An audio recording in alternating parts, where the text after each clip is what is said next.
যারা নতুন সরকার গঠন করছেন তাদের প্রতি আমাদের এক নম্বর আবদার হচ্ছে উসমান হাদি, শরীফ উসমান হাদি, আপনার নাম শুনেছেন? এই ভাইটার সঙ্গে আমার আত্মার সম্পর্ক ছিল। প্রথমত এই ভাই ছিল আমার বিশ্ববিদ্যালয়ের, আমার হলের ছিলেন, আমি মুক্তিযোদ্ধা জিয়াউর রহমান হলের শিক্ষার্থী। এই ভাই আমার হলের ছিলেন এবং আমার ডিপার্টমেন্টের ছিলেন। পরবর্তী তিনি মাইগ্রেশন করে অন্য ডিপার্টমেন্টে চলে গিয়েছিলেন। কত কথা হয়েছে।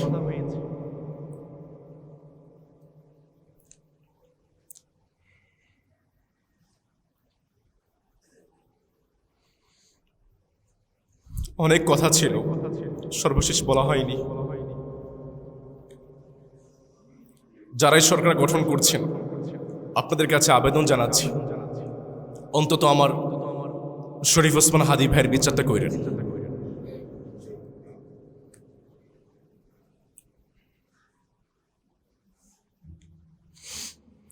আল্লাহ আমার ভাইকে জান্নাতের সর্বোচ্চ সম্মান দান করুন।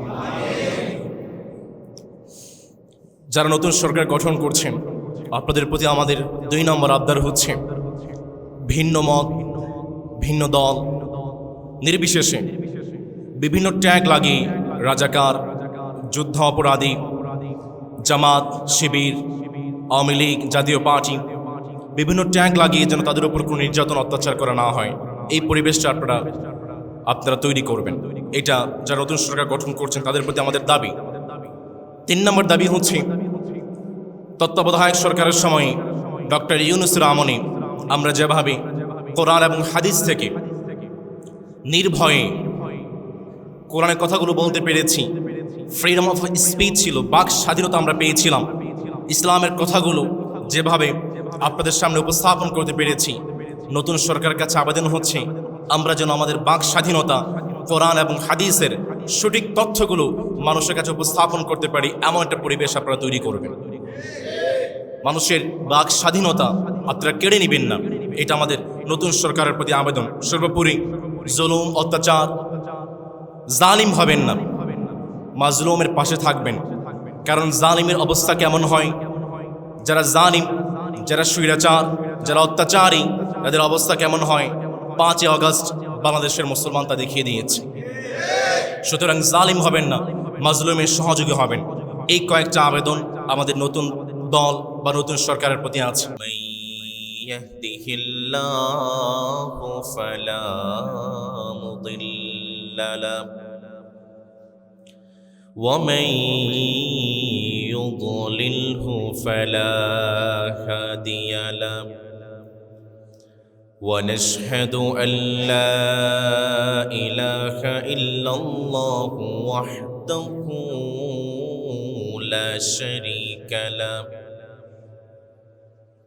لا ضد له ولا ند له ولا معين له لا ولد له ولا والد له ولا شريك له وهو الله الواحد الفرد الصمد لم يلد ولم يولد ولم يكن له كفوا أحد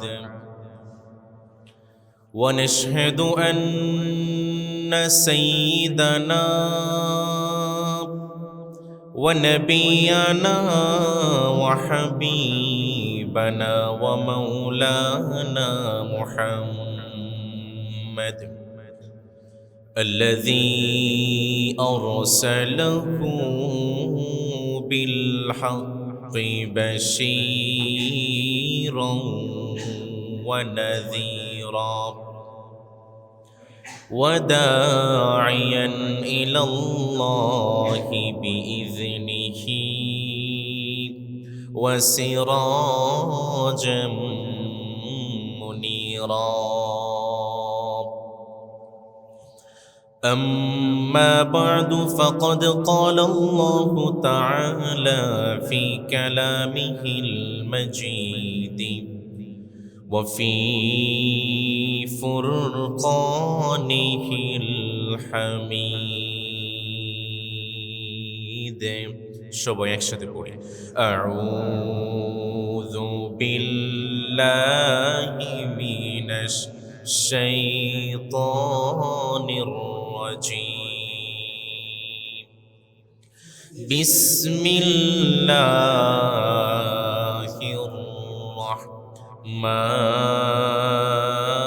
রাহমানির রাহিম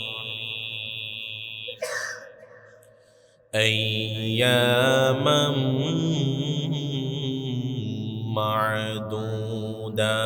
معدودات إن الله وملائكته يصلون على النبي يا أيها الذين آمنوا صلوا عليه وسلموا تسليما اللهم صل على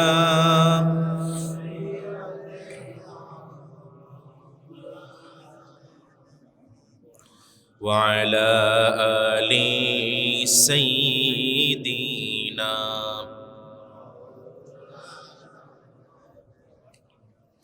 اللهم صل على محمد وعلى آل محمد كما صليت على إبراهيم وعلى آل إبراهيم إنك حميد مجيد اللهم بارك على محمد وعلى آل محمد كما باركت على إبراهيم وعلى آل إبراهيم إنك حميد مجيد সম্মানিত প্রাণপ্রিয় মুসলিম আপনারা সবাই কেমন আছেন? আলহামদুলিল্লাহ। রমাদান মুবারক, রমাদান খুব কাছাকাছি চলে এসেছে। আমাদেরকে যে মালিক সুস্থ রেখেছেন, ভালো রেখেছেন, আওয়াজ করে বলুন তো তিনি কে? আমাদেরকে যে মালিক কবুল করেছেন তিনি কে? সেই রবের দরবারে দেহের সর্বোচ্চ শক্তি দিয়ে আকাশ বাতাস প্রকম্পিত করে আমরা রবের শেখানো ভাষায় শুকরিয়া আদায় করছি। আমরা পড়ছি আলহামদুলিল্লাহ। দরুদুস সালাম আমাদের প্রিয় নবী মুহাম্মদুর রাসূলুল্লাহ সাল্লাল্লাহু আলাইহি ওয়াসাল্লামের প্রতি, যাকে আল্লাহ তাআলা শাফিউল মুযনিবিন রাহমাতুল লিল আলামিন সরদারে দু কায়নাত করে পাঠিয়েছেন। আমরা আবার পড়ছি সাল্লাল্লাহু আলাইহি ওয়াসাল্লাম। প্রাণপ্রিয় মুসলিম কেরাম, রমাদান খুব কাছাকাছি চলে এসেছে। নির্বাচনের কারণে আমরা রমাদানকে ভুলে গিয়েছি। রমাদান যখন আসে, রমাদানের প্রস্তুতি গ্রহণ করতে হয়। যখন কোনো একজন মুসাফির, আপনি চট্টগ্রাম থেকে ঢাকায় যাচ্ছেন, সুন্দর করে ব্যাগটা গুছিয়ে নেন। কি কি লাগবে, কখন কি লাগবে, ব্রাশটা লাগবে, টুথপেস্ট লাগবে, সব কিছু সুন্দর করে গুছিয়ে নেন। একজন চাকরিজীবী, সে যদি প্রমোশন পেতে চায়, তাকে অনেকগুলো প্রিপারেশন নিতে হয়, কিছু প্রফেশনাল কোর্স করতে হয়। একজন ছাত্রছাত্রী, সে যদি পরীক্ষায় ভালো করতে চায়, তাকে প্রিপারেশন নিতে হয়, কোচিং করতে হয়, গাইডলাইন নিতে হয়। একইভাবে রমাদান আল কারীমে একজন মুমিন বান্দা যদি সফল হতে চায়, সফলতা পেতে চায়, তাকেও প্রস্তুতি নিতে হয়। পৃথিবীতে আমাদের হরেক রকমের প্রস্তুতি আছে। প্রিপারেশন এটা জীবনের অন্যতম একটা part. Ramadan is knocking our door. Ramadan খুব কাছাকাছি চলে এসেছে। আপনারা মনে রাখবেন, discipline is the key to success. আপনি একটা জায়গাতে সফল কাম হতে চান, আপনাকে প্রিপারেশন নিতে হবে, একটা সুন্দর রুটিন আপনাকে করতে হবে। আমেরিকার একজন বিখ্যাত লেখক আছেন, গবেষক, সায়েন্টিস্ট জিম রন। তিনি একটি বই লিখেছেন, discipline is the bridge between goals and accomplishment. তিনি সেই বই লিখেছেন, discipline is like a set of magic keys that can unlock all the roots of happiness, pride, joy and success. Discipline হচ্ছে এমন একটা বিষয়, শৃঙ্খলা বা প্রিপারেশন, রুটিন এমন একটা বিষয়, আপনি যদি আপনার জীবনে আনতে পারেন, আপনার জীবনে আপনার সামনে সমস্ত সফলতা, সমস্ত দোয়ারগুলোকে যে মালিক খুলে দিবেন তিনি কে? ডিসিপ্লিন।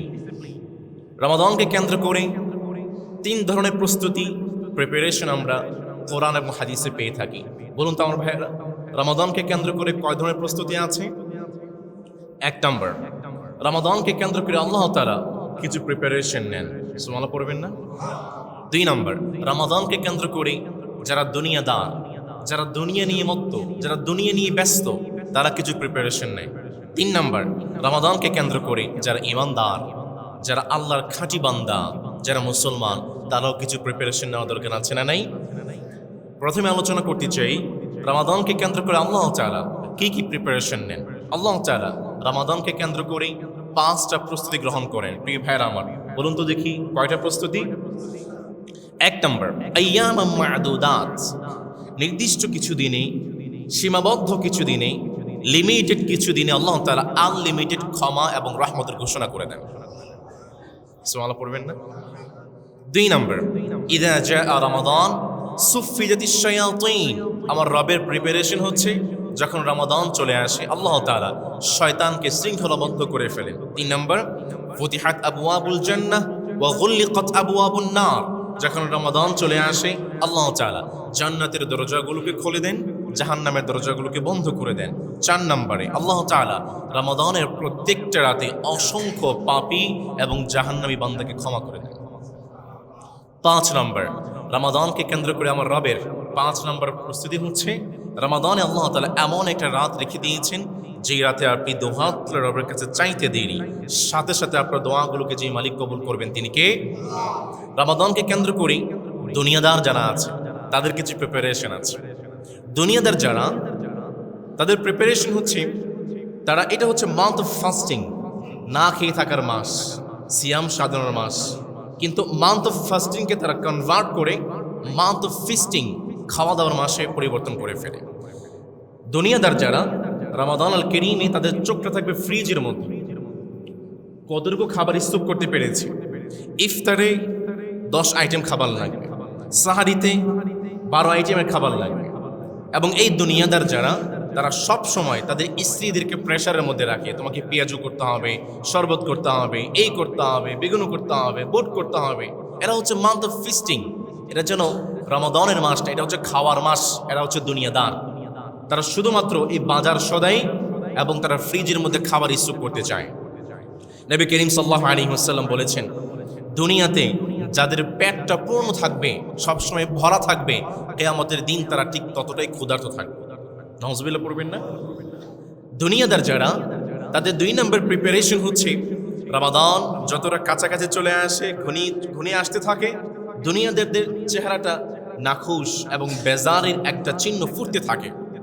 তারা রমাদানে সিয়াম পালন করে মানুষকে দেখানোর জন্য, মানুষ কি বলবে, ঘর থেকে ছেলে সন্তান আছে, মেয়ে আছে, রমাদানের রোজা না রাখলে তারা কি বলবে, এই জন্য তারা সিয়ামগুলো পালন করে থাকে। 3 নম্বর, তারা আগে থেকেই, যারা দুনিয়াদার, রমাদান আল কারীমে তার আগে থেকে ঠিক করে রাখবে। ফর এক্সাম্পল, কালকে থেকে ঠিক করবে রমাদানে যে সময়টা আমি না খেয়ে থাকবো, সেই ফজর থেকে শুরু করে মাগরিব পর্যন্ত এই না খেয়ে থাকার সময়টা আমি কিভাবে কাটাতে পারি। ফর এক্সাম্পল, আমি একটা নাটক দেখবো, তারা আজকে থেকে ঠিক করে রাখবে আমি এই সিরিয়ালটা রমাদানে দেখবো, এই মুভিটা রমাদানে আমি দেখবো। এই রমাদানে এই সময়টা তারা বিভিন্ন নাটক, সিনেমা এবং বিভিন্ন খেলাধুলার মধ্যে কাটিয়ে দেয়। এরা হচ্ছে দুনিয়াদার। 4 নম্বর প্রিপারেশন হচ্ছে, দুনিয়াদার হচ্ছে তারা যারা খুঁজতে শুরু করে কোন মসজিদে সালাতটা তাড়াতাড়ি শেষ হয়ে যায়, সালাতুত তারাবি, কোন মসজিদ তাড়াতাড়ি শেষ হয়ে যায়, ওই মসজিদে 1 ঘন্টায় সালাত তারাবি পড়ে না, ওই মসজিদে বাছাই করা যাবে না। এমন মসজিদ খুঁজতে থাকে যে মসজিদে সালাত তারাবি 20 মিনিটে শেষ হয়ে যায়। এরা হচ্ছে দুনিয়াদার। এই 4টি প্রিপারেশন দুনিয়াদাররা নিয়ে থাকে। সমাজের প্রিয় ভাইয়েরা, এবার আসেন মুমিনরা কিভাবে রমাদানকে কেন্দ্র করে প্রিপারেশন নেবে, জানা দরকার আছে না নেই? নবী করিম সাল্লাল্লাহু আলাইহি ওয়াসাল্লামের হাদিস এবং কোরআন আল কারীমকে যদি আমরা রিসার্চ করি, আমরা দেখতে পারি আল্লাহ তাআলা এবং নবী করিম সাল্লাল্লাহু আলাইহি ওয়াসাল্লাম মুমিনদের জন্য রমাদানে 16টি কর্মসূচি দিয়েছেন। বলুন তো প্রিয় ভাইয়েরা, মুমিনদের জন্য কয়টা কর্মসূচি আছে? নবী করিম সাল্লাল্লাহু আলাইহি ওয়াসাল্লামের সাহাবী আবু হুরায়রা রাদিয়াল্লাহু তাআলা আনহু কত সুন্দর করে বললেন, আমার রাসূল চমৎকার করে জানিয়েছেন, বান্দা শুনো শুনো, ইযা জাআ রমাদান ফুতিহাত আবওয়াবুল জান্নাহ ওয়া গুলিকাত আবওয়াবুন নারি ওয়া সুফিদাতিশ শায়াতিন। যখন রমাদানটা চলে আসে, আমার রাসূল জানালেন, জান্নাতের দরজাগুলোকে খুলে দেওয়া হয়, জাহান্নামের দরজাগুলোকে বন্ধ করে দেওয়া হয়। আর যে মালিক রমাদান আল কারীমে শয়তানদেরকে শৃঙ্খলাবদ্ধ করে ফেলেন, আওয়াজ করে বলেন তো দেখি তিনি কে? এই জন্য রমাদানের বরকত এবং রহমত হাসিল করার জন্য, রমাদান আল কারীমে নিজের সমস্ত গুনাহগুলোকে মাফ করানোর জন্য আমার রাসূল এক নম্বরে আমল শিখিয়েছেন, বান্দা শোনো, আসিয়াম। রমাদান আল কারীমে নিজের জীবনটাকে যদি উজালা করতে চাও, জান্নাতীদের লিস্টে যদি নিজের নামটাকে লিপিবদ্ধ করতে চাও, এক নম্বরে সিয়াম পালন করতে হবে। আমার রাসূলের সাহাবী জাবের রাদিয়াল্লাহু তাআলা আনহু সুন্দর করে বললেন, আস-সাওমু জুন্নাহ ইয়াস্তাজিন্নু বিহাল আবদু মিনান নার। আমার রাসূল সুন্দর করে বললেন, বান্দা শোনো, রোজা সিয়ামটা হচ্ছে একটা ডাল। যে ব্যক্তি সিয়াম নামক ডালটাকে ব্যবহার করতে পারবে, কিয়ামতের সেই কঠিন দিনে এই ডাল তোমাকে জাহান্নাম থেকে মুক্ত করে বিনা হিসাবে তোমাকে জান্নাতে ঢুকিয়ে দিবে। আমার রাসূলের সাহাবী সাহার ইবনে সাআদ রাদিয়াল্লাহু তাআলা আনহু চমৎকার করে বললেন, ইন্না ফিল জান্নাতি বাবান ইউকালু লাহুর রায়্যান। জান্নাতে এমন একটা দরজা আছে, যেই দরজার নাম হচ্ছে রায়্যান। আমার রাসূল জানালেন, ইয়াদখুলু মিনহুস সাইমুনা ইয়াওমাল কিয়ামা। কিয়ামতের দিন এই রায়্যান নামক দরজা দিয়ে পৃথিবীর কোনো মানুষ প্রবেশ করতে পারবে না, একমাত্র রোজাদার ছাড়া। লা ইয়াদখুলু মিনহু আহাদুন গায়রুহুম ইউকালু আইনাস সাইমুন। দুনিয়ার কোনো মানুষ সেই রায়্যান নামক জান্নাত দিয়ে প্রবেশ করতে পারবে না, দরজা দিয়ে প্রবেশ করতে পারবে না। কিয়ামতের সেই কঠিন দিনে মালিক ডেকে ডেকে বলবেন, রোজাদার বান্দা কারা কারা আছে? আইনাস সাইমুন আইনাস সাইমুন, রোজাদার বান্দারা কোথায়? ফায়াকুমুন, রোজাদার যারা আছে তারা দাঁড়িয়ে যাবে। আমার রব জানিয়ে দিবেন, বান্দারে দুনিয়াতে অনেক কষ্ট করে রোজা পালন করেছো, সিয়াম পালন করেছো, কিয়ামতের এই কঠিন দিনে আর তোমাদের কোনো কষ্ট নাই, কোনো নির্যাতন নাই, কোনো টেনশন নাই, কোনো পেরেশানি নাই। তোমরা বিনা হিসাবে এখনই রায়্যান নামক দরজা দিয়ে জান্নাতে প্রবেশ করো। সিয়াম, সিয়াম পালন করতে হবে। আমার রাসূল চমৎকার করে জানালেন, বান্দা শুনো, ইয়া আইয়ুহাল্লাযীনা আমানু কুতিবা আলাইকুমুস সিয়াম কামা কুতিবা আলাল্লাযীনা মিন ক্বাবলিকুম লাআল্লাকুম তাত্তাকুন। তোমাদের উপর সিয়াম ফরজ করা হয়েছে, শুধু মুসলমানদের উপরে। আমাদের উপর সিয়াম ফরজ করা হয়েছে ব্যাপারটা এমন নয়।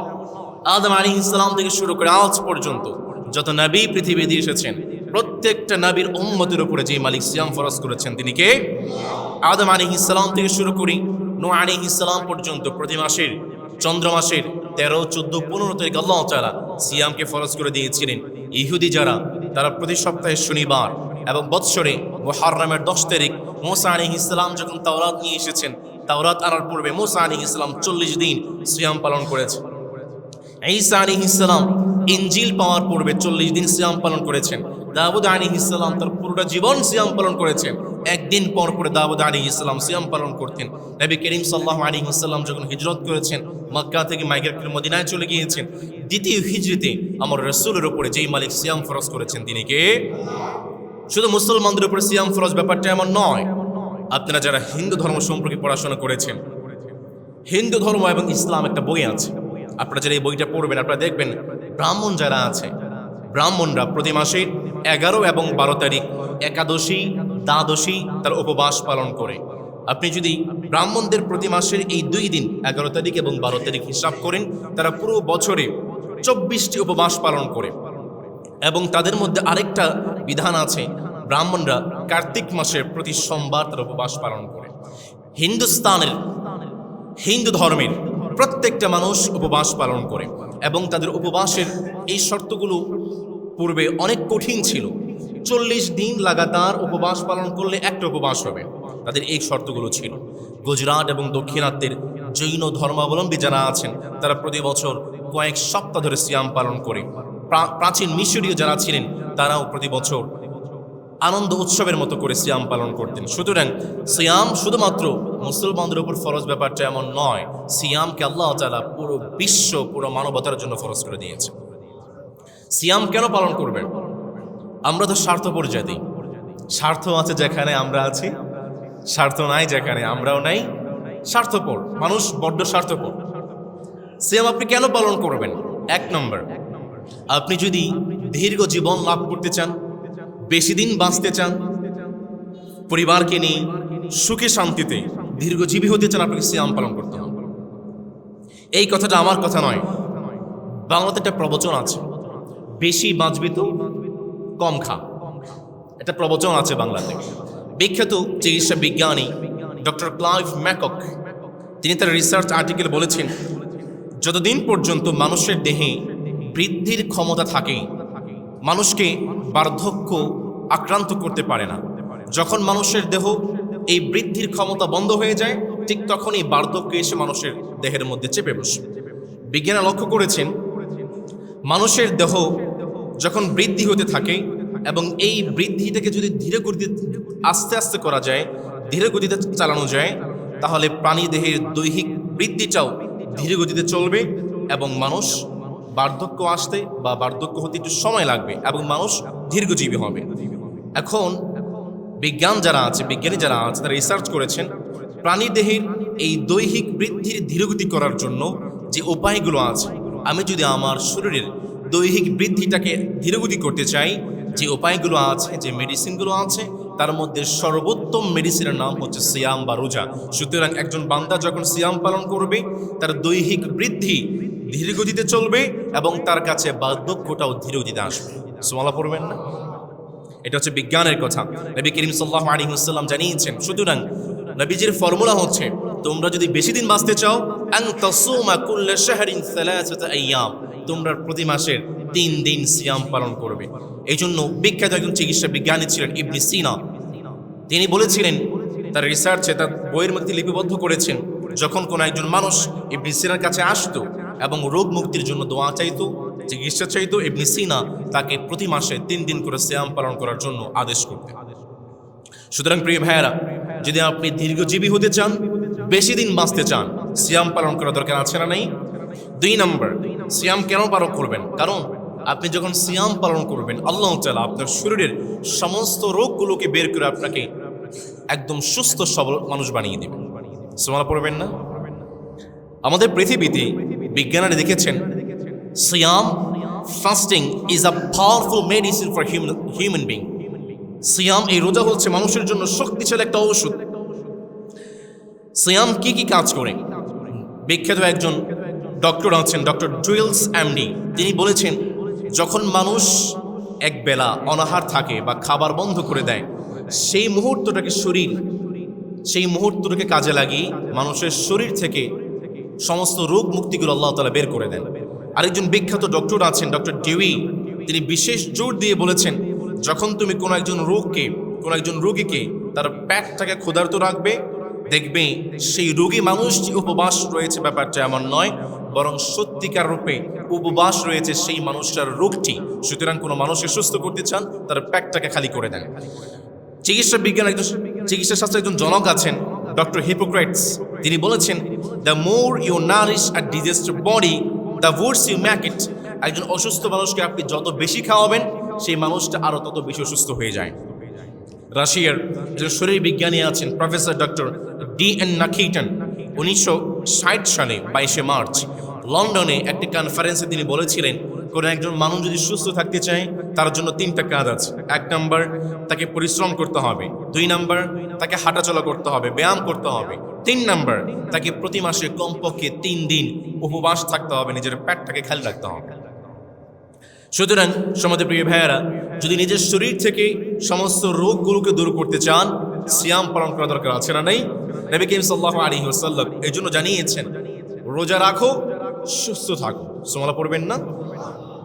সমাজের প্রিয় ভাইয়েরা, 1958 সাল থেকে 1963 সাল, এই 5 বছর রমাদানে ঢাকা এবং রাজশাহী কলেজে রোজার বিভিন্ন দিক নিয়ে, মেডিকেল কলেজে রোজার বিভিন্ন দিক নিয়ে গবেষণা করা হয়েছে।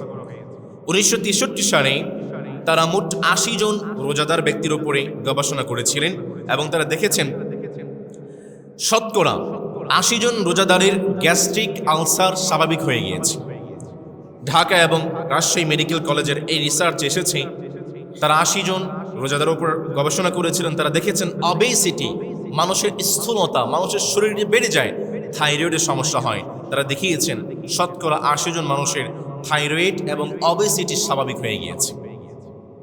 সমাজে প্রিয় ভাইয়েরা, ডক্টর ক্লিভ তার একটি রিসার্চ পেপার আছে প্যাপটিক আলসার। তিনি তার রিসার্চ পেপারে চমৎকার করে তুলে ধরেছেন ভারত, জাপান, ইংল্যান্ড এবং দক্ষিণ নাইজেরিয়াতে অন্য সব এলাকার তুলনায় মুসলিম অধ্যুষিত এলাকায় রোগের প্রকোপ অনেক কম, কারণ তারা সিয়াম পালন করে। এবং তিনি জোর দিয়ে বলেছেন fasting does not produce organic lesion. আমেরিকার ডিফাডেলফিয়া হসপিটালের ডায়াবেটিস রোগ বিশেষজ্ঞ একজন ডক্টর ডালকান, তিনি বলেছেন ডায়াবেটিস এবং অবেসিটি কমে সুস্থ থাকার অন্যতম একটা উপায় হচ্ছে তোমরা সিয়াম পালন করো। সমস্ত প্রিয় ভাইয়েরা, আমরা এই রিসার্চগুলো থেকে একটা উপসংহারে আসতে পারি, মানুষ যখন সিয়াম পালন করবে রমাদান আল কারিমে, আল্লাহ তাআলা তার শরীর থেকে সমস্ত রোগ বালাইগুলোকে দূর করে দেন। ৩ নম্বরে সমস্ত প্রিয় ভাইয়েরা, যখন কোন একজন মানুষ রোজার পালন করবে, সিয়াম পালন করবে, আল্লাহ তাআলা তার মানসিক শান্তি এবং শক্তিটাকে বৃদ্ধি করে দেন। আমাদের সমাজে একটা কমন রোগ হচ্ছে টেনশন। টেনশন আমাদের সমাজে নাই, আপনাদের সমাজে নাই। টেনশন আমাদের পুরো শরীরটাকে কুড়ে করে খেয়ে ফেলছে। টেনশন হচ্ছে এমন একটা রোগ যেটা দেখা যায় না, ভিতর থেকে মানুষকে আস্তে আস্তে ধ্বংস করে দেয়। বিজ্ঞান আমাদেরকে গতি দিয়েছে, কিন্তু আমাদের স্বস্তি এবং শান্তি কেড়ে নিয়েছে। টেনশনের কারণে যেই রোগটি হয় তার নাম হচ্ছে সাইকোসোমেটিক। সাইকোসোমেটিকের কারণে আমাদের থাইরয়েডিজম হয়, লিউরোডার্মাইটিস হয়, প্যাপটিক আলসার হয়, আলসারেটিভ কলাইটিস হয়, হাঁপানি রোগের সমস্যা হয়। এই টেনশনের কারণে বড় বড় ৭টি রোগ হয়। বিজ্ঞান জানিয়েছে যখন কোনো একজন মানুষ সিয়াম পালন করবে, আল্লাহ তাআলা তাকে এই ৭টি রোগ থেকে সঙ্গে সঙ্গে ভালো করে দেন। আমেরিকাতে একজন মুসলমান ভাই, তার পাশেই একজন খ্রিস্টান ভাই বসবাস করতেন। একদিন খেয়াল করলেন, মুসলমান ভাই তিনি খেয়াল করলেন তার পাশে যে খ্রিস্টান ভাই আছেন তিনি সিয়াম পালন করেন, রোজা পালন করেন, মাসে 2 থেকে 3 দিন তিনি সিয়াম পালন করেন। একদিন তিনি প্রশ্ন করেই বসলেন, কি ব্যাপার, আপনি দেখছি প্রতি মাসে সিয়াম পালন করেন, রোজা পালন করেন, তার কারণটা কি? খ্রিস্টান সেই ভাই জবাব দিয়ে বলছেন, আমি রিসার্চ করে দেখেছি মাসে 2 থেকে 3 দিন আমাদের ডাইজেস্টিভ সিস্টেমটাকে একটু বিশ্রাম দিতে হয়, খালি রাখতে হয়, যদি কোনো একজন মানুষ সুস্থ থাকতে চায়। তখন সেই মুসলমান ভাই তিনি জবাব দিয়ে বললেন, আপনি যেটাকে ডাইজেস্টিভ কন্ট্রোল বলছেন সেটাকে ইসলাম, নবী করিম সাল্লাল্লাহু আলাইহি ওয়াসাল্লাম মুসলমানদের জন্য সুন্নত করে দিয়েছে। খ্রিস্টান ভাই তিনি যখন এই কথাটি শুনেছেন তিনি রিসার্চ করতে শুরু করেছেন, ইসলাম নিয়ে গবেষণা করতে শুরু করেছেন। সর্বোপরি ইসলাম নিয়ে গবেষণা করে তার পুরো পরিবারকে নিয়ে কালেমা পড়ে মুসলমান হয়ে গিয়েছে। সমাজের প্রিয় ভাইয়েরা, আপনারা মহাত্মা গান্ধীর নাম শুনেছেন, অহিংস আন্দোলনের প্রধান ছিলেন। দাস্তানে গান্ধী নামক একটা বই আছে, তিনি সেখানে ফিরোজ রাজ লিখিত, তিনি সেখানে লিখেছেন মহাত্মা গান্ধী তিনি উপবাস থাকাকে খুব বেশি পছন্দ করতেন এবং তিনি বলতেন সারাদিন তোমরা উপবাস থাকবে, জপতপ করবে এবং সন্ধ্যায় বকরির দুধ দিয়ে তোমরা উপভোগ করবে। আপনারা চাণক্য, চন্দ্রগুপ্তের উজির চাণক্যের কথা শুনেছেন।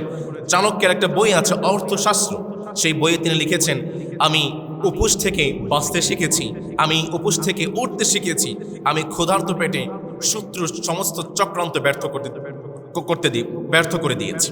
সমাজের প্রিয় ভাইয়েরা, অক্সফোর্ড বিশ্ববিদ্যালয়ের মুখপাত্র প্রফেসর মুরপান্ড তিনি বলেছেন, আমি ইসলাম সম্পর্কে যদ্দূর পড়াশোনা করেছি, আমি যখন সিয়াম বা রোজার অধ্যায়টা পড়েছি, আমি দেখেছি ইসলাম মুসলমানদের জন্য যত বিধান দিয়েছে সমস্ত বিধানগুলো বাদ দিয়ে দিলাম, শুধুমাত্র সিয়াম এবং রোজার বিধানটা যদি নিয়ে আসি, রোজার বিধান ইসলামের জন্য কত বড় নিয়ামত, এর চেয়ে বড় নিয়ামত মুসলমানদের জন্য আর কিচ্ছু হতে পারে না। সমাজের প্রিয় ভাইয়েরা, পোল্যান্ডের একজন বিশিষ্ট পাদ্রী পোপ ইলম গং তিনি বলেছেন, একটা বই লিখেছেন তিনি সেই বই লিখেছেন, কোন একজন অনুসারী বা খ্রিস্টান কোনো মানুষ যদি আমার কাছে আসে পাদ্রী হিসেবে এবং সে যদি সুস্থ থাকার জন্য দোয়া চায়, আমি তাকে প্রতি মাসে 3 দিন করে সিয়াম পালন করার জন্য নির্দেশ দিয়ে দেই। আর কোনো মানুষ যদি এমন কোনো রোগে ভোগে যার কোনো মেডিসিন নাই, তখন আমি সেই মানুষটাকে মাসে 30 দিন সিয়াম পালন করার জন্য নির্দেশ দিয়ে দিই। কেমব্রিজের একজন ডক্টর আছেন, ডক্টর লুথার জিন, তিনি বলেছেন রোজা হচ্ছে দেহের অসুস্থতায়, বিশেষ করে পেটের স্বাস্থ্যের গ্যারান্টি। সিগমন্ড নারায়ণ নামক একজন মনস্তত্ত্ব বিশারদ আছেন, তিনি বলেছেন মানুষ শারীরিকভাবে বিভিন্ন সময় বিভিন্ন ধরনের প্রতিকূল পরিস্থিতির সম্মুখীন হয়ে থাকে, কিন্তু একজন রোজাদার ব্যক্তি সে যদি নিয়মিতভাবে মাসে 3 দিন করে সিয়াম পালন করে, তার দেহের সমস্ত মানসিক অবসাদ থেকে সে মুক্তি পাবে এবং তার যে খিচুড়ি ভাব আছে, এটাকে আমরা মৃকি ব্যারাম বলি অনেক সময়। সিগমন্ড নারায়ণ তিনি বলেছেন কোন একজন মানুষ যদি মাসে 3 দিন করে সিয়াম পালন করে, তার সেই মৃকি ব্যারাম থেকে সে মুক্তি পেতে পারবে। পাকিস্তানে একটা বিশেষ সার্ভে হয়েছিল, রমাদান মাসে নাক, কান এবং গলার অসুখ কম হয়, সে সার্ভে দেখানো হয়েছিল। জার্মান, ইংল্যান্ড এবং আমেরিকার একদল বিশেষজ্ঞ চিকিৎসা বিজ্ঞানী তারা পাকিস্তানে এসেছিলেন এবং তারা 1 মাস পাকিস্তানে সার্ভে করেছেন। সর্বশেষ তারা সার্ভে করেছিলেন পাকিস্তানের করাচি, লাহোর এবং ফয়সালাবাদ শহরে, এবং সর্বশেষ তারা রিপোর্ট প্রণয়ন করেছেন যেহেতু মুসলমানরা নামাজ আদায় করে, বিশেষ করে রমাদান মাসে অধিক পরিমাণে তারা সিয়াম পালন করে এবং অজু করে থাকে, অজু এবং সিয়ামের কারণে পাকিস্তানে মুসলমানদের কান, গলা এবং নাকের অসুখ কম হয়েছে এবং খাদ্য কম খাওয়ার কারণে তাদের পেটের অসুস্থতা কম হয়েছে। এই সংবাদটি প্রকাশিত হয়েছিল 1988 সালের দৈনিক সংবাদ। সমাজে প্রিয় ভাইয়েরা, সুতরাং কোনো একজন মানুষ যদি মানসিকভাবে টেনশন থেকে মুক্ত থাকতে চায়, তার অবসাদগুলো মুক্ত করতে চায়, সাইকোসোমেটিক নামক বড় বড় রোগ থেকে সে মুক্তি পেতে চায়, তাকে সিয়াম পালন করা দরকার আছে না নাই? এই জন্যই তো আমার রব সুন্দর করে বললেন, বান্দা শুনো, ইয়া আইয়ুহাল্লাযীনা আমানু কুতিবা আলাইকুমুস সিয়াম কামা কুতিবা আলাল্লাযীনা মিন ক্বাবলিকুম লাআল্লাকুম তাত্তাকুন। আমার রব সুন্দর করে বললেন, বান্দা শুনো শুনো, তোমাদের উপরে সিয়ামটাকে ফরজ করা হয়েছে। শুধু তোমাদের উপরে ফরজ করা হয়েছে ব্যাপারটা এমন নয়, তোমাদের পূর্বে যত উম্মত, যত নবী গত হয়েছেন, সমস্ত উম্মত, সমস্ত নবীর উপরে সিয়াম ফরজ করা হয়েছে। কেন সিয়াম পালন ফরজ করা হয়েছে তার কারণটা জানো নাকি? লাআল্লাকুম তাত্তাকুন, যেন মালিক তোমাদেরকে সমস্ত রোগগুলো থেকে মুক্ত করতে পারেন, যেন মালিক তোমাদেরকে সমস্ত বিপদ আপদ, অপরাধ, অন্যায় আর জুলুম থেকে মুক্ত করতে পারেন। সুবহানাল্লাহ। এই জন্য প্রিয় ভাইরা আমার, রমাদান 1 নম্বর কর্মসূচি সিয়াম পালন করতে হবে। অনেক সময় দেখা যায় হোটেলগুলোতে অনেক পুরুষ ভাইয়েরা, অনেক পুরুষ মানুষরা তাদের বউরা পর্যন্ত পর্দা করে না, এমন অনেক পুরুষ মানুষদেরকে দেখা যায় তারা পর্দার মধ্যে চলে যায় রমজান মাস।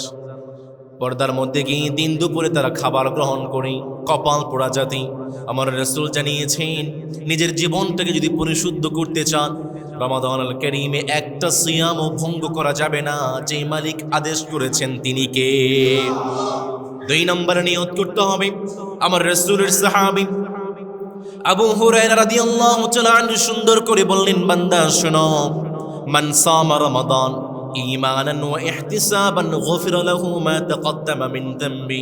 আমার রাসূল জানিয়েছেন, কোন একজন মুসলমান বান্দা রমাদানে সিয়াম পালন করেছে, তারাবির নামাজ আদায় করেছে, সারি করেছে, ইফতার করেছে একমাত্র আমার রবকে সন্তুষ্ট করার জন্য, এই নিয়ত যদি কোনো বান্দা করে থাকে, তার জীবনের সমস্ত গুনাহগুলো মাফ করে সেই বান্দাকে যে মালিক মাসুম বানিয়ে দিবেন তিনি কে? 3 নম্বরে রমাদানের কর্মসূচি হল রমাদানে কোরআন তিলাওয়াত করবেন। কারণ এই রমাদানটা হচ্ছে মান্তাফ কোরআন, এই রমাদানটা হচ্ছে কোরআনের মাস। এই রমাদানুল কারীমে যে মালিক কোরআনটাকে নাজিল করেছেন তিনি কে? এই জন্যই তো আমার রব সুন্দর করে বললেন, বান্দা শুনো, শাহরু রমাদানাল্লাযী উনজিলা ফীহিল কুরআন হুদাল লিন্নাসি ওয়া বাইনাতিম মিনাল হুদা ওয়াল ফুরকান। আমার রব রমাদানুল কারীমে কোরআনটা নাযিল করেছেন আমার রাসূলকে বললাম, রাসূল কোন রাতে নাজিল হয়েছে বলেন। আমার রাসূল সুন্দর করে জবাব দিয়ে বলছে, বান্দা শোনো, যার পরে আমার সঙ্গে পড়বেন, ইন্না আনজালনাহু ফি লাইলাতিল কদরি ওয়া মা আদরাকা মা লাইলাতুল কদর। আমার রাসূল জানালেন, বান্দা শোনো শোনো, কোরআনটাকে আমি দুইভাবে নাজিল করেছি। আমার প্রিয় মুহুরী পাড়ার ভাইরা যদি বুঝে থাকেন বলেন তো দেখি, কোরআনটা কয়ভাবে নাজিল করা হয়েছে? এক নম্বরে কোরআনটা নাজিল করা হয়েছে লৌহে মাহফুজ থেকে বাইতুল ইজ্জাত। দুই নম্বরে বাইতুল ইজ্জাত থেকে নবী করিম সাল্লাল্লাহু আলাইহি ওয়াসাল্লামের উপরে দীর্ঘ সময় নিয়ে আমার রব কোরআনটা নাজিল করেছে। নবী করিম সাল্লাল্লাহু আলাইহি ওয়াসাল্লাম জানালেন, রমাদানুল কারীমটা হচ্ছে সেই মাস যে মাসে আমার রব কোরআন নাজিল করেছেন। এই জন্য আমার রাসূল রমাদানুল কারীমে বেশি বেশি কোরআন তেলাওয়াত করতেন। আমার রাসূল জিবরিলকে কোরআন শোনাতেন, জিবরিল আমার রাসূলকে কোরআন শোনাতেন। এই জন্য যে রাসূলের সাহাবী আমর ইবনে আস রাদিয়াল্লাহু তাআলা আনহু সুন্দর করে বললেন, বান্দা শুনো, আল কুরআন ওয়াস সিয়ামু ইয়াশফাআনি লিল আবদি ইয়াউমাল কিয়ামা। কোন একজন বান্দা যখন কোরআন তেলাওয়াত করবে, কিয়ামতের সেই কঠিন দিনে এই কোরআন সেই বান্দাকে সুপারিশ করে রবের সঙ্গে যুদ্ধ করে ফাইট করে সেই বান্দাকে জান্নাতে ঢুকিয়ে দিবে। আল্লাহু আকবার। কোরআন, প্রিয় মুসলমান ভাইরা আমার, রমাদান চলে আসলো, কোরআন তেলাওয়াত করতে হবে। রাজি আছেন তো ইনশাআল্লাহ? 4 নম্বরে প্রিয় ভাইরা আমার, দোয়া করতে হবে। রমাদানুল কারীমে যে মুহূর্তগুলো আপনারা সবচেয়ে বেশি দোয়া করবেন প্রিয় ভাইরা, আমাদের বড় কোনো অস্ত্র নাই, AK-47 কিন্তু আমাদের নাই, হাইপারসোনিক নেই, সুপারসোনিক নেই, বড় কোনো মিসাইল আমাদের নেই, কিন্তু মুসলমানদের আছে দোয়া। মুসলমান যদি দুহাত ধরে সিনসিয়ারিটি মেনটেন করে দোয়া কবুলের যে শর্তগুলো আছে সেই শর্তগুলো যদি দোয়া করে একটা বার রবের কাছে চাইতে পারে, মিসাইল মিস হতে পারে, AK-47 গোল মিস হতে পারে, কিন্তু মুসলমানের দোয়া কখনো মিস হতে পারে না। আফগানিস্তানে একটা ঘটনা আপনাদেরকে শুনিয়েছি। আফগানিস্তানে আমেরিকা 20 বছর বোমা ফেলেছে। এমন এমন বোমা, যখন আকাশের উপর থেকে বোমাগুলো ফেলত, জমিন ভেদ করে 100 ফুট 140 ফুট ভিতরে গিয়ে পুরো জমিনটাকে এই বোমা ধসিয়ে দিত। এরকম বোমা আফগানিস্তান আমেরিকা ফেলেছে 20 বছর। কিন্তু দেখেন সর্বশেষ মুসলমানদের দোয়ার কারণে বাংলাদেশ থেকে কত মানুষ দোয়া করেছে, প্রত্যেকটা মুসলমান তাদের জন্য দোয়া করেছে। দোয়ার বদৌলতে সর্বশেষ তারা এমন ভাবে ল্যাজ লুটিয়ে পালিয়ে গিয়েছে, তারা তাদের নিজেদের গামছাগুলো পর্যন্ত নিয়ে যেতে পারে নাই। This is the power of দোয়া। দোয়া, দোয়ার বরকত। প্রিয় ভাইরা আমার, ফিলিস্তিনে ইসরায়েল আজ প্রায় 72 বছর যাবত ফিলিস্তিনি মুসলমানদেরকে নির্যাতন করছে, কিন্তু দেখেন আজ পর্যন্ত মুসলমানদের দোয়ার বদৌলতে ফিলিস্তিনি মুসলমানদেরকে তারা নিঃশ্বাস করতে পারে নাই। পাওয়ার অফ দোয়া। দোয়া করতে হবে। কখন দোয়া করবেন? আযান হয়ে গিয়েছে, আযান এবং ইকামতের মাঝখানে যে সময়টা আছে এই সময়টা আপনারা দোয়া করবেন। আযান হচ্ছে এমন সময় আপনারা দোয়া করবেন। নবী করিম সাল্লাল্লাহু আলাইহি ওয়াসাল্লাম জানিয়েছেন, যখন সূর্যটা দুপুর থেকে একটু পশ্চিম থেকে ঢলে পড়ে সেই সময়টা আপনারা দোয়া করবেন। নবীজি শিখিয়েছেন জুমার দিন, আজকের এই দিনে সারাদিন দোয়া করবেন। নবীজি শিখিয়েছেন জুমার দিন এমন একটা সময় আছে, আসর থেকে মাগরিব, বিশেষ করে মাগরিবের আগ মুহূর্তের সময় মসজিদে চলে আসবেন, কোনায় বসে যাবেন। এই সময়টা আমি আমার নিজের পরীক্ষিত এই আমল। প্রিয় ভাইয়ের আমার, জুমার দিন মাগরিবের সালাতে লাগে মসজিদে চলে আসবেন, একটা কোনায় বসবেন, দোয়া করবেন, মিসাইলের মতো কাজ করবেন, যা চাবেন আল্লাহ আপনাকে তাই দেবে। নবী করিম সাল্লাল্লাহু আলাইহি ওয়াসাল্লাম শিখিয়েছেন প্রত্যেক ফরজ সালাতের পরে দোয়া করবেন। নবী করিম সাল্লাল্লাহু আলাইহি ওয়াসাল্লাম শিখিয়েছেন যখন আপনারা সাহরি করার জন্য উঠবেন 10 মিনিট আগে উঠবেন, সাহরির সময় তাহাজ্জুদের সালাত পড়ে দোয়া করবেন। লাইলাতুল কদরে রবের কাছে দোয়া করবেন। রমাদানের পুরো মাসটাই হচ্ছে বরকতময়, দোয়া করবেন। আরাফার সময় দোয়া করলে মালিক কবুল করে। বৃষ্টি যখন পড়ছে বৃষ্টির নিচে দাঁড়িয়ে দিয়ে আপনি দোয়া করবেন। নবী করিম সাল্লাল্লাহু আলাইহি ওয়াসাল্লাম জানিয়েছেন সকালবেলা যখন মুরগি ডাকে, যখন মুরগি ডাকে তখন আপনারা দোয়া করবেন। নবী করিম সাল্লাল্লাহু আলাইহি ওয়াসাল্লাম শিখিয়েছেন এই সময়গুলো যখন কোনো বান্দা দোয়া করে, যেই মালিক সেই বান্দার দোয়াগুলো ফিরিয়ে দেয় না। আওয়াজ করে বলুন তো তিনি কে? সমুদ্রের প্রিয় ভাইয়েরা, রমাদানে 5 নম্বর ইবাদত হচ্ছে আপনার কিয়ামুল লাইল করতে হবে। রমাদানে সালাতুত তারাবিহ আদায় করতে হবে। আলহামদুলিল্লাহ আমাদের এই মসজিদে খাতমে তারাবি হয়। অনেক ভাইয়েরা কোরআন তিলাওয়াত করতে পারেন না, বড় একটা সুযোগ।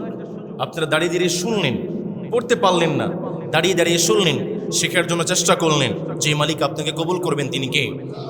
আমিও আপনাদের সঙ্গে থাকবো ইনশাল্লাহ। আপনারা থাকবেন তো আমার সঙ্গে ইনশাআল্লাহ। সমাজ প্রিয় ভাইয়েরা, এই পাঁচটি ইবাদত আমরা রমাদান আল কারীমে আদায় করব রমাদান আল কারীমে যখন চলে আসে, সালাতুত তারাবি নিয়ে খুব বেশি মারামারি হয়, ফাটাফাটি হয়।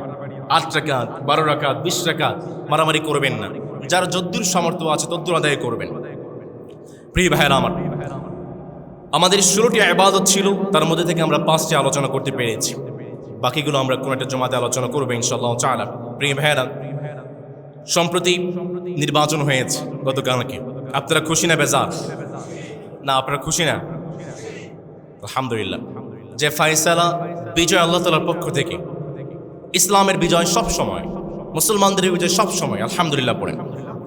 যারা নতুন সরকার গঠন করছেন তাদের প্রতি আমাদের কিছু অ্যাজ এ নাগরিক, অ্যাজ এ সিভিলিয়ান্স, নাগরিক হিসাবে কিছু আমাদের আবদার আছে। সে আবদারগুলো আমার পক্ষ থেকে উপস্থাপন করছি। যদি আপনাদের কমেন্ট পড়ে যে আবদারগুলো আপনাদেরও, তাহলে আপনারা আমার সঙ্গে জবাব দেবেন, আমার আবদারের সঙ্গে আপনারা সুর মিলাবেন। যারা নতুন সরকার গঠন করছেন তাদের প্রতি আমাদের 1 নম্বর আবদার হচ্ছে উসমান হাদি, শরীফ উসমান হাদি। আপনার নাম শুনেছেন? এই ভাইটার সঙ্গে আমার আত্মার সম্পর্ক ছিল। প্রথমত এই ভাই ছিল আমার বিশ্ববিদ্যালয়ে, আমার হলের ছিলেন। আমি মুক্তিযোদ্ধা জিয়াউর রহমান হলের শিক্ষার্থী। এই ভাই আমার হলের ছিলেন এবং আমার ডিপার্টমেন্টের ছিলেন। পরবর্তী দিন মাইগ্রেশন করে অন্য ডিপার্টমেন্টে চলে গিয়েছিলেন। কত কথা হয়েছে।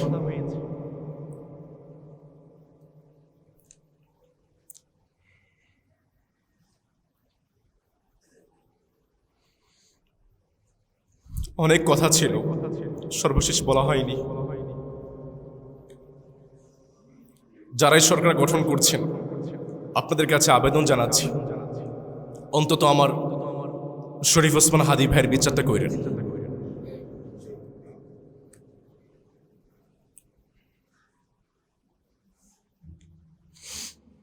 আল্লাহ আমার ভাইকে জান্নাতের সর্বোচ্চ সম্মান দান করুন। যারা নতুন সরকার গঠন করছেন আপনাদের প্রতি আমাদের 2 নম্বর আবদার হচ্ছে ভিন্ন মত, ভিন্ন দল নির্বিশেষে বিভিন্ন ট্যাগ লাগিয়ে রাজাকার, যুদ্ধ অপরাধী, জামাত, শিবির, আওয়ামী লীগ, জাতীয় পার্টি, বিভিন্ন ট্যাগ লাগিয়ে যেন তাদের উপর কোনো নির্যাতন অত্যাচার করা না হয়, এই পরিবেশটা আপনারা তৈরি করবেন। এটা যারা নতুন সরকার গঠন করছেন তাদের প্রতি আমাদের দাবি। 3 নম্বর দাবি হচ্ছে তত্ত্বাবধায়ক সরকারের সময় ডক্টর ইউনূসের আমলে আমরা যেভাবে কোরআন এবং হাদিস থেকে নির্ভয়ে কোরআনের কথাগুলো বলতে পেরেছি, ফ্রিডম অফ স্পিচ ছিল, বাক স্বাধীনতা আমরা পেয়েছিলাম, ইসলামের কথাগুলো যেভাবে আপনাদের সামনে উপস্থাপন করতে পেরেছি, নতুন সরকারের কাছে আবেদন হচ্ছে আমরা যেন আমাদের বাক স্বাধীনতা, কোরআন এবং হাদিসের সঠিক তথ্যগুলো মানুষের কাছে উপস্থাপন করতে পারি, এমন একটা পরিবেশ আপনারা তৈরি করবেন। মানুষের বাক স্বাধীনতা আপনারা কেড়ে নেবেন না, এটা আমাদের নতুন সরকারের প্রতি আবেদন। সর্বোপরি জুলুম, অত্যাচার, জালিম হবেন না, মাজলুমের পাশে থাকবেন। কারণ জালিমের অবস্থা কেমন হয়, যারা জালিম, যারা স্বৈরাচার, যারা অত্যাচারী, তাদের অবস্থা কেমন হয় 5 আগস্ট বাংলাদেশের মুসলমান তা দেখিয়ে দিয়েছে। সুতরাং জালিম হবেন না, মাজলুমের সহযোগী হবেন। এই কয়েকটা আবেদন আমাদের নতুন দল বা নতুন সরকারের প্রতি আছে। আল্লাহ তাআলা এই সরকারকে ইসলামের জন্য, কোরআনের জন্য নতুনভাবে আমার বাংলাদেশটাকে সংস্কারের জন্য কবুল করে আমরা পড়ি আমিন। আসসালামু আলাইকুম রহমতুল্লাহি বারাকাতুহু। সর্বশেষ রমাদান কারীম, রমাদান মুবারক।